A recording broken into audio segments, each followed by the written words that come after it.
बिस्मिल्लाहिर्रहमानिर्रहीम। अल्हम्दुलिल्लाहि रब्बिल आलमीन। सब तारीफ़ें अल्लाह के लिए हैं जो तमाम जहानों का मालिक है। अल्लाहुम्मा सल्लि अला मुहम्मदिन व अला आलि मुहम्मद व बारिक वसल्लम। लाखों करोड़ों दरूद हुजूर पाक सल्लल्लाहु अलैहि व आलिहि वसल्लम पर जो खातमुन नबीयीन है। बेटा अस्सलाम वालेकुम। बेटा आज हमने organic chemistry unit number 3 discuss करना है। ऑर्गेनिक केमिस्ट्री का यूनिट नंबर 3 और यूनिट नंबर 4 आपके नेक्स्ट टेस्ट में है। और यूनिट नंबर 3 है अल्काइल हैलाइड या हेलो अल्केन। अल्काइल हैलाइड उसको कॉमन सिस्टम में कहते हैं, हेलो अल्केन उसको आईयूपीएसी सिस्टम में कहते हैं। जनरल फार्मूला आर एक्स है, या अगर आप मोनो हेलो अल्केन का जनरल फार्मूला लिखेंगे तो CnH2n+1x है कि हेलोजन का एटम लगाया आपने अल्केन में से एक हाइड्रोजन रिमूव करके। ठीक है, जनरली जब भी आप हेलो अल्केन का नाम लेते हैं तो ये मोनो हेलो अल्केन जो है वो कंसिडर किए जाते हैं।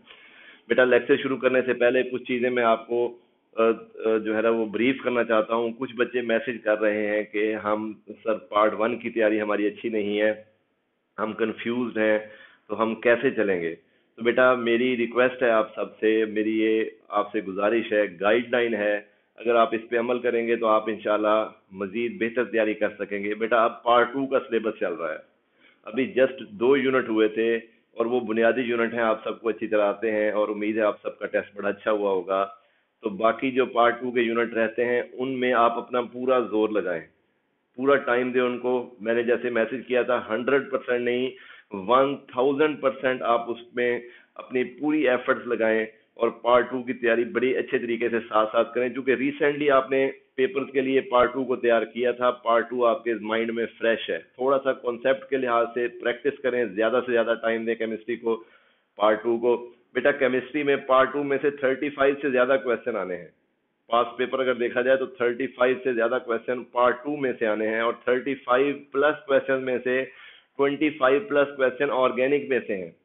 तो आप अगर इसको अच्छे तरीके से तैयार कर लेंगे तो आप बड़ी आसानी से आपका एक पोर्शन तैयार हो जाएगा। अब रह गया पार्ट 1 की अगर तैयारी नहीं थी तो उस चक्कर में पार्ट 2 की तैयारी को डिस्टर्ब ना करें। पार्ट 1 की तैयारी जितनी भी थी आप कोशिश करें उसको साथ साथ डेली 15 मिनट आधा घंटा देकर उसको रिवाइज करते रहें। आगे अकामुलेटिव होना है ईद के फौरन बाद, आप उसकी तैयारी करें। जिसकी पार्ट 1 की तैयारी बिल्कुल नहीं है, जो बिल्कुल फ्रेश है, जिसने लेट ज्वाइन किया है या जिसने शुरू से ज्वाइन किया था और उसकी तैयारी अच्छी नहीं है, वो सिर्फ पास्ट पेपर को तैयार कर ले, सिर्फ पास्ट पेपर को।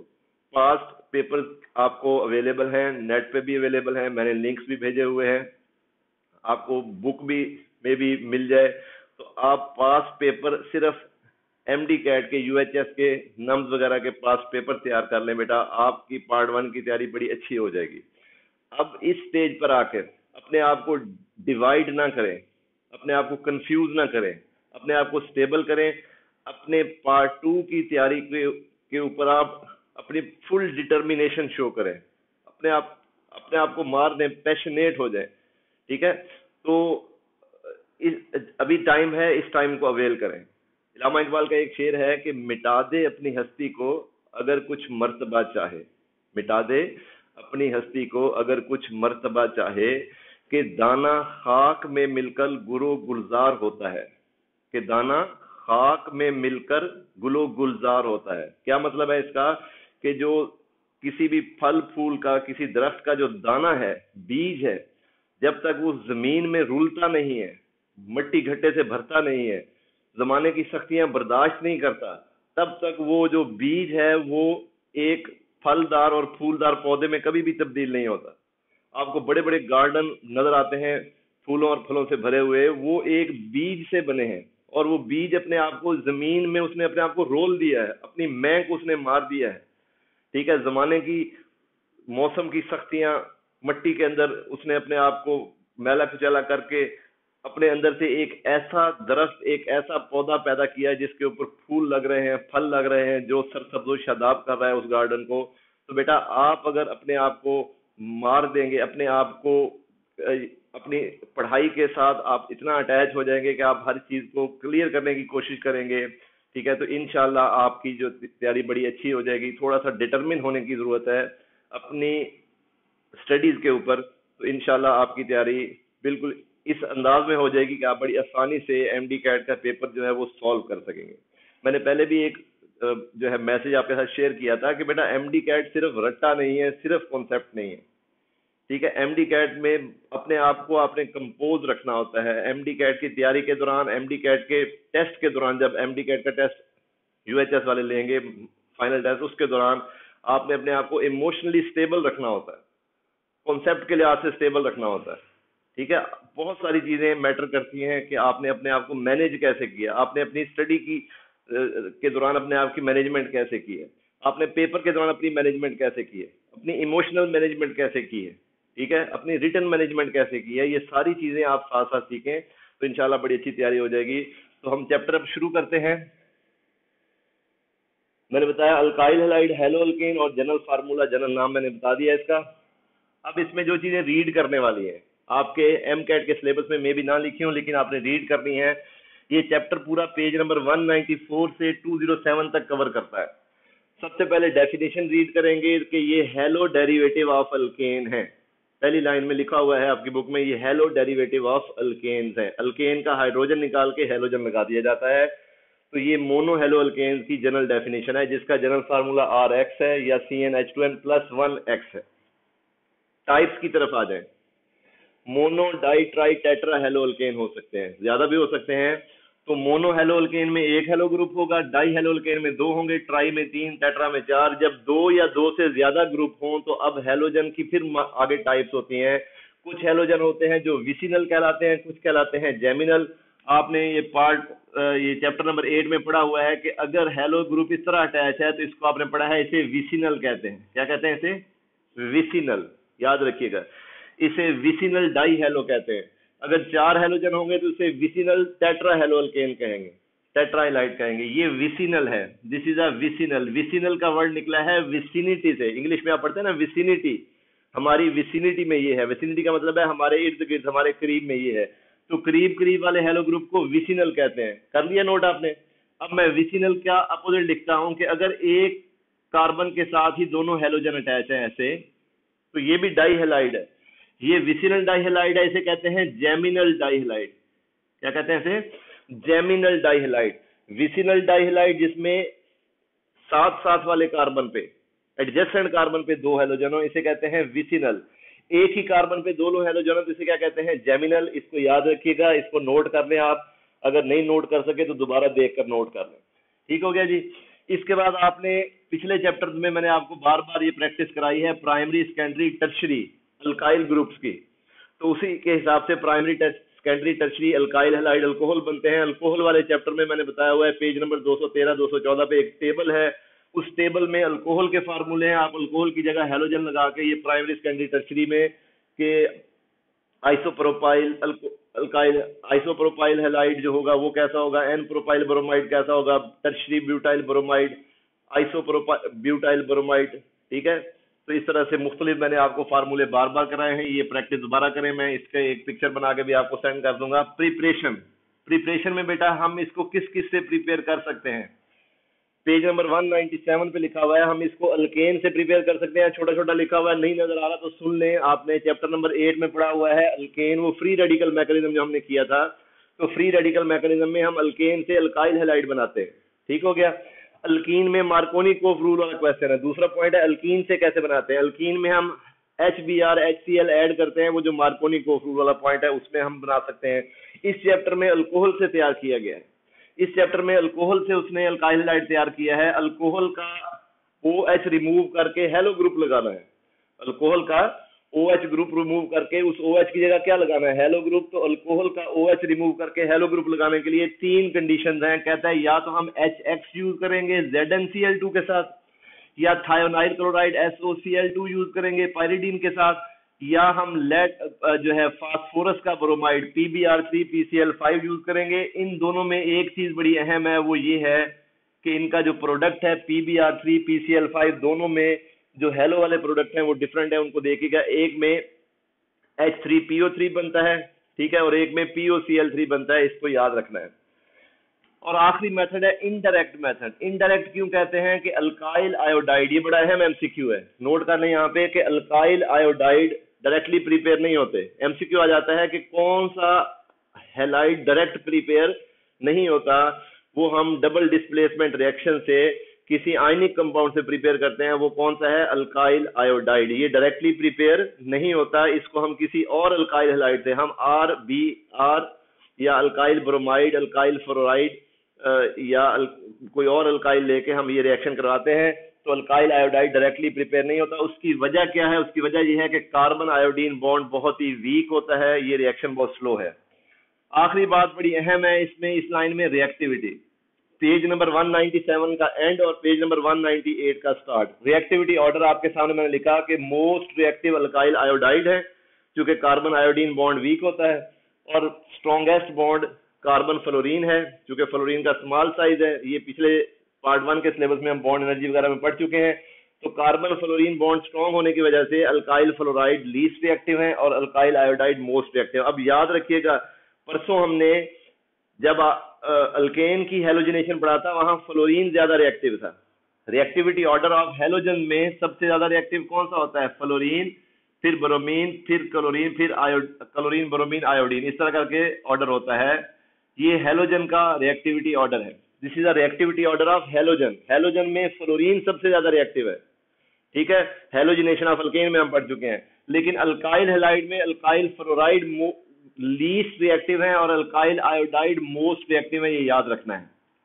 ये बात मिक्स कर सकती है आपके ध्यान में, तो इसलिए इसको याद रखें कि अल्काइल आयोडाइड मोस्ट रिएक्टिव और अल्काइल फ्लोराइड लीस्ट रिएक्टिव। अब जब ये टॉपिक रीड करेंगे, इसमें एक बड़ा अहम कॉन्सेप्ट है। इस टॉपिक में पेज नंबर 197 के एंड पे लिखा हुआ है कि रिएक्टिविटी ऑफ अल्काइलाइड दो चीजों पे डिपेंड कर सकती है, मे डिपेंड ऑन 2 फैक्टर्स। पहला फैक्टर उसमें कौन सा है?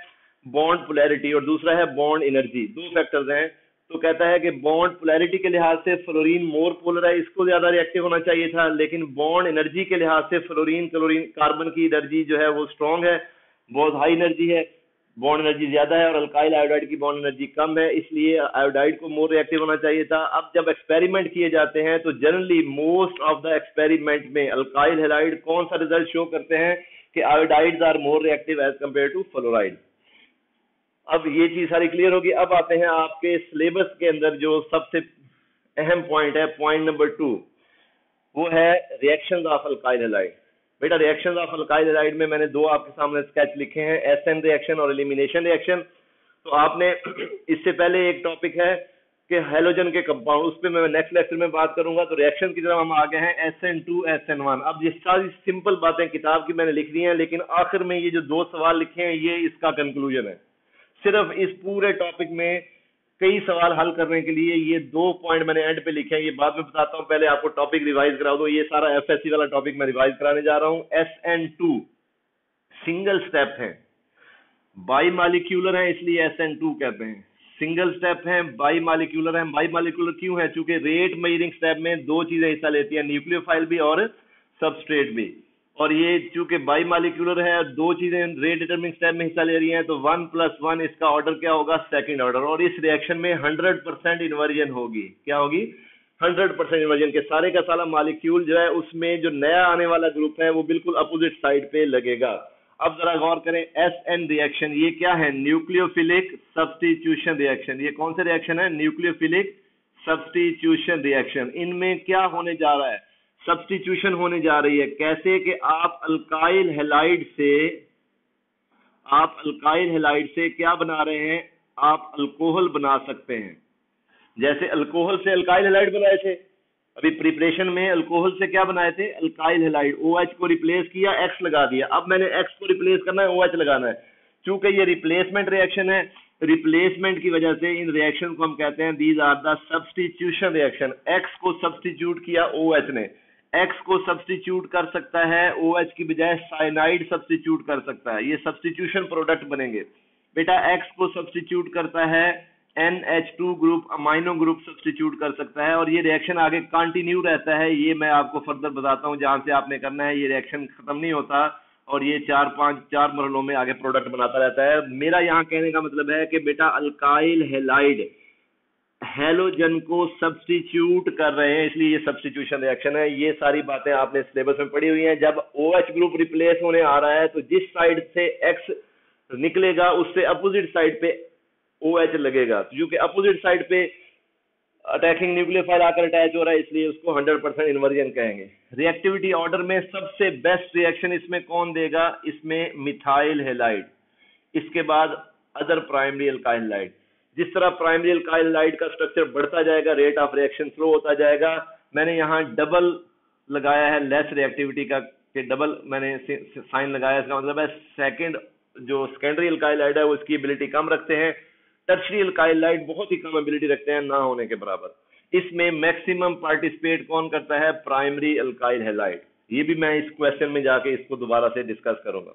रीजेंट कौन से हैं ये भी क्वेश्चन में भी डिस्कस होगा, किस रीजेंट की बुनियाद पर ये प्रोडक्ट बनता है। आपने जब रूटीन में पढ़ा था तो आपकी टेक्स्ट बुक में कोई वजाहत नहीं लिखी हुई, आपको टीचर लंबी चौड़ी बातें, प्रोटिक, ए प्रोटिक, अल्कोहल, नॉन अल्कोहल, तो ये इन चक्रों में ना पड़े, आपके सिलेबस का हिस्सा नहीं है। ये बहुत लंबी चौड़ी बातें हैं, आपको समझ नहीं आएंगी, मैं थोड़ा सा हिंट दे दूंगा बाद में, लेकिन अभी फिलहाल सिलेबस में रहे कि रीजेंट कौन से यूज होंगे और प्रोडक्ट क्या है। बेटा रीजेंट यूज होगा एक्वस KOH और प्रोडक्ट क्या होगा? अल्कोहल, जैसे ये मैंने बताया। एक्वस KOH यूज करेंगे और प्रोडक्ट क्या बनेगा? अल्कोहल। इसका मतलब है एक्वस KOH की मौजूदगी में अल्कोहल बनेगा। यहाँ आपका पहला जो है वो एक्वस KOH है, ये मैंने आपके सामने ये मेंशन किया है। दूसरा एक्वस पोटाशियम साइनाइड और प्रोडक्ट क्या बनेगा? अल्काइल साइनाइड, जिसको नाइट्राइल्स कहते हैं। फंक्शनल ग्रुप के टेबल में मैंने कहा था पढ़ लें, उसमें लिखा हुआ है इसको नाइट्राइल भी कहते हैं, अल्काइल साइनाइड भी कहते हैं। अगर एक्वस अमोनिया यूज करेंगे, यहाँ एक्वस और यहाँ भी एक्वस है, लेकिन कुछ किताबों में एक्वस के साथ वो कहता है अल्कोहल भी यूज करें तो तब भी यही प्रोडक्ट बनता है। तो एक्वस अमोनिया के केस में पहले NH2 ग्रुप लगेगा, फिर 2R, फिर 3R, फिर 4R। ये सीक्वेंस आपकी बुक में पेज नंबर 203 पे रिएक्शन की एक लिस्ट है। पेज नंबर 203 खोलकर देखें, रिएक्शन की एक लिस्ट है। उस लिस्ट में आप नंबरिंग देने रिएक्शन को, रिएक्शन नंबर 6 से लेकर रिएक्शन नंबर 9 तक, रिएक्शन नंबर 6 से लेकर रिएक्शन नंबर 9 तक, पेज नंबर 203।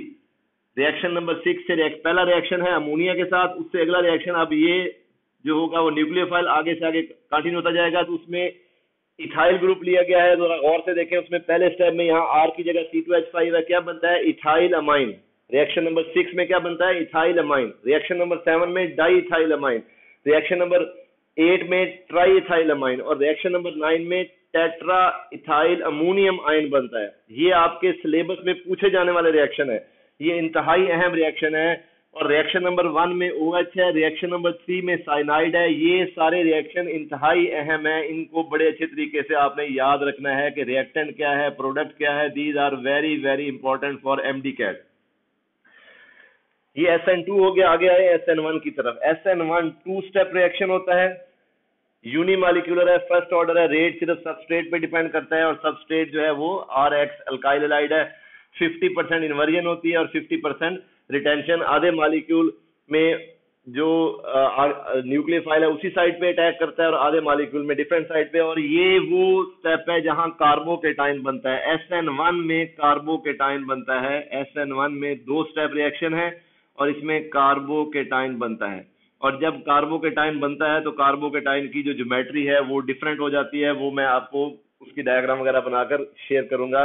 रीजेंट और प्रोडक्ट क्या है? Same as in SN2, same as in SN2। लेकिन अगर आप कहेंगे जी हमें साहब ने ये बताया था और वो बताया था, अगर SN2 SN1 में ज्यादा बारीकी में जाए MSc और BSc लेवल पर, तो फिर यहाँ कहा जाता है कि SN2 में लेस पोलर और एप्रोटिक सॉल्वेंट इस्तेमाल किए जाते हैं, कोशिश की जाती है। लेस पोलर और एप्रोटिक, इसमें जो सॉल्वेंट यूज किए जाते हैं, इसका जो सॉल्वेंट है कोशिश की जाती है कि वो सॉल्वेंट क्या हो? Less polar. ये आपके सिलेबस का हिस्सा नहीं है, मैं तो कहता हूं इसको ना ही मेंशन करें तो बेहतर है। लेस पोलर और एप्रोटिक। एप्रोटिक का मतलब है जो प्रोटॉन डोनेट नहीं करता, जैसे एथेनॉल है, अल्कोहल है, ये प्रोटॉन डोनेट नहीं करता, तो ये लेस पोलर भी है और एप्रोटिक भी है। और SN1 में जो यूज किए जाते हैं वो होते हैं प्रोटिक और पोलर, मोर पोलर, जैसे वाटर है। लेकिन आप देखें आपकी बुक में यहाँ भी एक्वस है, यहाँ भी एक्वस है, इसलिए मैं ये काम नहीं कराता होता बच्चों को, सिर्फ इसलिए बता रहा हूँ कि आप कहें जी हमें तो फलां टीचर ने लिखवाया था, वो आपको बड़ा अच्छा काम किया, उन्होंने लिखवा दिया, लेकिन यहाँ पे गलती कर बैठेंगे आप मिक्स कर लेंगे। हमें जरूरत ही नहीं है इन चीजों की, हमें क्या जरूरत है? क्योंकि ये बीएससी एमएससी लेवल पे ये बहुत ज्यादा डिटेल है इसकी, और एक सॉल्वेंट नहीं है, बीसीओ सॉल्वेंट है, बीसीओ कंडीशन है। तो आपको इस ये प्रोटिक के चक्कर में ना पड़े बेटा, आप सिर्फ ये याद रखें कि हमारे पास स्टेप्स क्या हैं, रिएक्टिविटी ऑर्डर क्या है ये। तो SN1 में रिएक्टिविटी ऑर्डर में सबसे बेहतरीन रिएक्शन टर्शरी अल्काइल हाइड्राइड देते हैं, इसके बाद सेकेंडरी की एबिलिटी कम है, प्राइमरी ना होने के बराबर है। रीजन मैंने बताया वही है जो ऊपर है। और इसमें SN1 में कार्बोकेटाइन बनता है, SN2 जो सिंगल स्टेप है इसमें कार्बोकेटाइन नहीं बनता, इनमें ट्रांजिशन स्टेट बनती है। इसमें क्या बनती है? सिंगल स्टेप में ट्रांजिशन स्टेट बनती है जो कि हाइपोथेटिकल स्टेट है, और इसमें कार्बोकेटाइन बनता है स्टेप नंबर 1 में।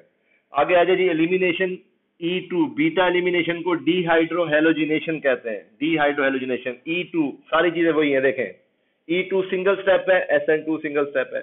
E2 बाई मालिक्यूलर है, SN2 बाई मालिक्यूलर है। E2 जो है वो सेकंड ऑर्डर है, SN2 सेकंड ऑर्डर है। सिर्फ यहाँ पे फर्क है कि यहाँ पे E2 के अंदर आप बेस यूज कर रहे हैं क्योंकि उसने एलिमिनेशन करनी है, और यहाँ क्या है? न्यूक्लियोफाइल। ये फर्क है, ये बेस है और ये क्या है? न्यूक्लियोफाइल। याद रखिएगा कि इन रिएक्शन में न्यूक्लियोफाइल यूज हो रहा है, इन रिएक्शन में बेस यूज हो रही है इन प्रेजेंस ऑफ बेस। ये बेस की मौजूदगी में होते हैं, और जब ये बेस की मौजूदगी में होते हैं तो डीहाइड्रोहेलोजिनेशन, एलिमिनेशन हो जाती है, removal of halogen from alpha carbon and removal of hydrogen from beta carbon. इसको बीटा क्यों कहते हैं? क्योंकि बीटा हाइड्रोजन रिमूव हो रही है, बीटा हाइड्रोजन रिमूवल होता है, इसलिए इसको क्या कहते हैं? Beta elimination. अब इसमें बनता क्या है? आप अल्काइल हैलाइड की एलिमिनेशन करते हैं तो अल्कीन बनते हैं, अल्काइल हैलाइड की एलिमिनेशन करते हैं तो क्या बनते हैं?